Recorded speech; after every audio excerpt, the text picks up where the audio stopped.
ሰላም እንዴት ናችሁ? እንኳን ወደ ቡቃያ ቲዩብ በደህና መጣችሁ። እኔ ጽዮን ማቴዎስ ነኝ። በዚህ ቻናል ስለ ጋብቻ፣ ስለ ሪሌሽንሺፕ እንዲሁም ስለ ሴክሹዋል ፒዩሪቲ ስፔር ፓርት ሳይቀር ሼር አደርግላችኋለሁ።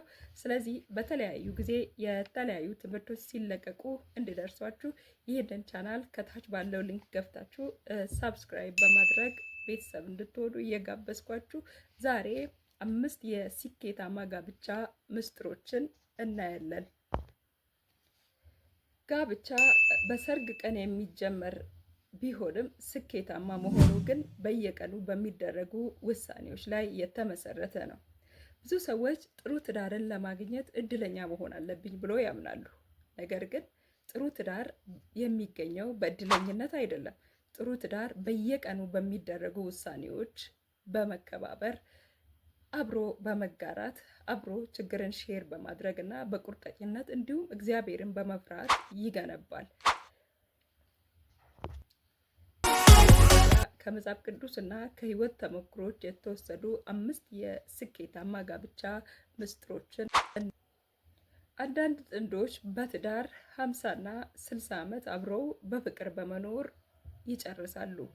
ሌሎች ደግሞ 1 ዓመት እንኳን ለመኖር ይቸገራሉ። ለዚህ ምክንያቱ ምንድን ነው? ይህንን የሚገልጽ ሙሉ ቪዲዮ ከታች ባለው ሊንክ ገብታችሁ ታገኛላችሁ።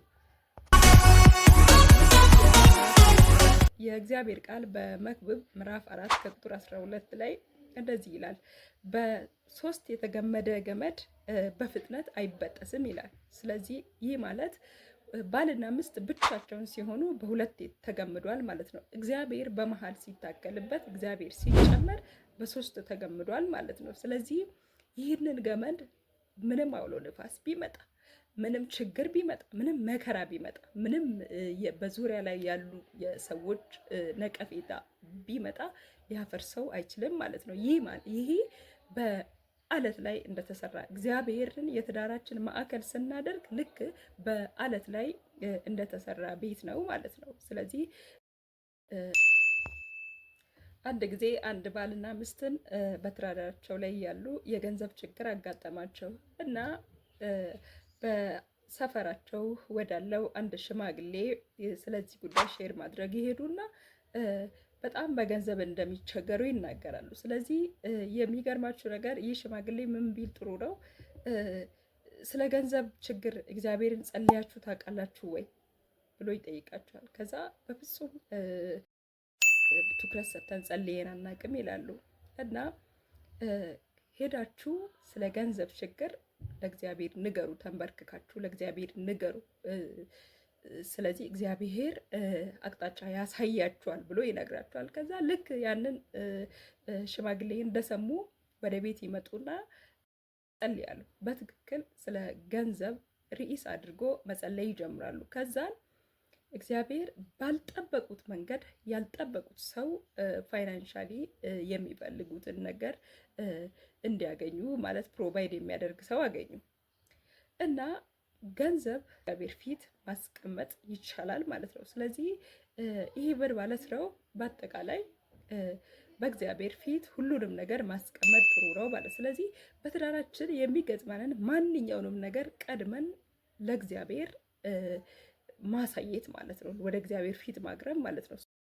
በ3 የተገመደ ገመድ ማለት እዚህ ውስጥ በጣም ጥልቅ ምስጢር አለው። እግዚአብሔርን ወደ መሃል ማስገባት ማለት ነው። በትዳር ውስጥ በሚሆነው ነገር በሁሉም ነገር ላይ እግዚአብሔርን ጣልቃ ማስገባት መቻል አለብን ማለት ነው። ሁለተኛው ነጥብ ምንድነው? ይቅርታ። ይቅርታ የትዳር ጋሻ። አንድ ቤት ውስጥ ሁል ጊዜ አብሮ የሚኖሩ ሰዎች ይቅር ካልተባባሉ፣ ይቅር እያሉ ሁሉንም ነገር ካልተው አንድ ላይ እንዴት መኖር ይችላሉ? እኔ በትዳር ውስጥ ይቅርታ እንደ ቤዚክ ኒድ መኖር አለበት ብዬ ነው የማምነው። ልክ ምሳ፣ ቁርስ፣ ራት እንደምንበላ ይቅርታም ጀስት ላይፍ ኤክስፒሪየንሳችን ማድረግ አለብን ማለት ነው። ይቅር መባባል አለብን። ይቅርታ የዕለት ተግባራችን መሆን አለበት። የእግዚአብሔር ቃል በቆላሲስ 3:13 ላይ ሲናገር ይቅር ተባባሉ፣ እርስ በርሳችሁ ይቅር ተባባሉ ይላል። ስለዚህ ይቅርታ የሌለበት ቤት ሰላም አይኖረውም። ይቅርታ ስህተትን መደገፍም አይደለም። ለምሳሌ ባልሽ በኑሮ ጫና በጣም ቢዚ ሆኖ ምናምን የልደት ቀንሽ ረስቷል እንበል። ስለዚህ ባልሽን መጨቅጨቅ አያስፈልግም ማለት ልክ ቅር ሊልሽ ይችላል። የሆነ ተሰምቶሽ ልታኮርፊ ምናምን ትችያለሽ። ግን ያንን ቂም ይዞ መዝለቅ በትዳር ውስጥ ሌላ ጫና ነው የሚያመጣው ማለት ነው። ስለዚህ በትዳር ውስጥ ይቅርታ እያንዳንዱ የምናደርገውን የሚገጥመንን ነገር ይቅር ብለን ማለፍ አለብን። ይቅርታ ከሌለ ትዳር አደጋ ላይ ነው የሚወድቀው ማለት ነው። ቂም ይዘን ቂምን ካሳደርን ቂምን አሳድረን ሌላ ሰው ወደ ሌላ ሰው ሼር አድርገን ወደዛ ካሻገርን ካሳደርን ሌላ ተጨማሪ ችግር ይዞ ይመጣል ማለት ነው። ስለዚህ በትዳራችን ውስጥ ይቅርታን ዴይሊ ኤክስፒሪየንስ ማድረግ አለብን። በቃ ለት ለት እንደምናደርገው ነገር ይቅርታንም ዴይሊ ኤክስፒሪየንስ ማድረግ አለብን። መከባበር ነው። እኔ ክብር የትዳር ኢነርጂ ነው ብዬ የሚወስደው አብዛኞች እንዴት ነው የሚባለው? ወንዶች ክብርን ባይዘወይ ወይ ከወሲብ በላይ ነው የሚፈልጉት። እርስ በርስ መከባበር አለበት። የእግዚአብሔር ቃልም ይህን ይደግፋል። ኤፌሶን 5:33 ላይ ባል ሚስቱን እንደራሱ ይውደዳት፣ ሚስት ደግሞ ባሏን ታክብር ይላል። ስለዚህ የእግዚአብሔር ቃልም ክብር በክብር ተከባብረን እንድንኖር ያዘናል ማለት ነው። ትዳር ክብር ከሌለ ትዳር እድሜው በጣም አጭር ነው። መከባበር አለብን። ማንም ክብሩ እንዲነካ አይፈልግም። ሕፃን ልጅም ቢሆን በሰውኛ ባህሪ ክብሩ ሲነካ የሚወድ የለም። እስፔሻሊ በትዳር ውስጥ ስንኖር ሁለታችንም ክብር፣ መከባበር በጣም አስፈላጊ ነው ማለት ነው። ለምሳሌ አንድ ሰው ከሁለታችሁ አንድ ሰው ክብሩን የሚነካ ነገር ምስት ክብር ለባሏ ክብሩን የሚነካ ነገር ብታደርግ